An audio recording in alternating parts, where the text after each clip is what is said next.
So we're doing the cups and balls. So the trick is done with 1, 2 cups, and 2 balls, right? Both balls are entirely identical, especially this one. And both cups are completely solid, as evidenced by the fact that you can take one cup and it goes right through the other cup. But if you're 2 cups and 2 balls, then there's some pretty cool stuff you can do, right? You can put one ball underneath each cup. All I have to do is just snap my fingers and those 2 balls switch places. Utterly, totally, and completely impossible, I know. But seriously, right, if you do 2 cups, right, you can just give the cups a little rub, then give them a little stretch, and those 2 balls just pop right out of the top. Pretty cool, right? Okay, well, I think that's cool.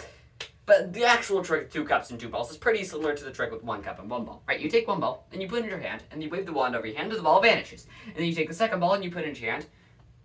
The ball really is in my hand for all you skeptics out there, right? The ball is in my hand, and I click a wand, and you put it through my hand, and wave the wand over your hand, my ball vanishes. And both balls reappear underneath the left cup, right? They always reappear underneath the left cup, never the cup on the right.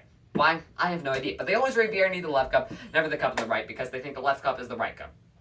Who knows why? Anyway, you take the ball and you put it in your hand, right? You wave the wand over your hand, the ball vanishes. Take the second ball, put it into your hand, wave the wand over your hand, the ball vanishes. Both balls reappear underneath the left cup, never the cup on the right.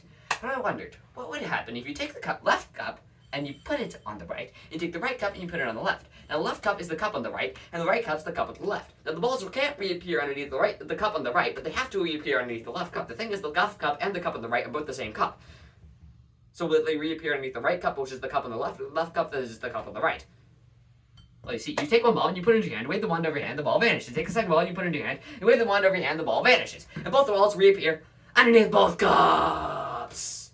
But seriously, the balls really should reappear underneath the left cup, so all I have to do is snap my fingers, the ball vanishes from over here, and reappears over here. Both cups, balls reappear underneath the left cup. They always reappear underneath the left cup, even if it's the cup on the right. Okay, but you look a little confused again, so we'll change the magic trick up, right? We'll do what's known as solid through solid. You take 1 ball, you put it on top of 1 cup, and you take the second cup, you put it on top of that ball. All I have to do is just snap my fingers, and 1 ball falls right down to the bottom. Or you put 1 ball underneath the cup, you put 1 ball on top of the cup, and then you put 1 cup on top of that ball, and all I have to do is snap my fingers, and both balls fall down, right down to the bottom.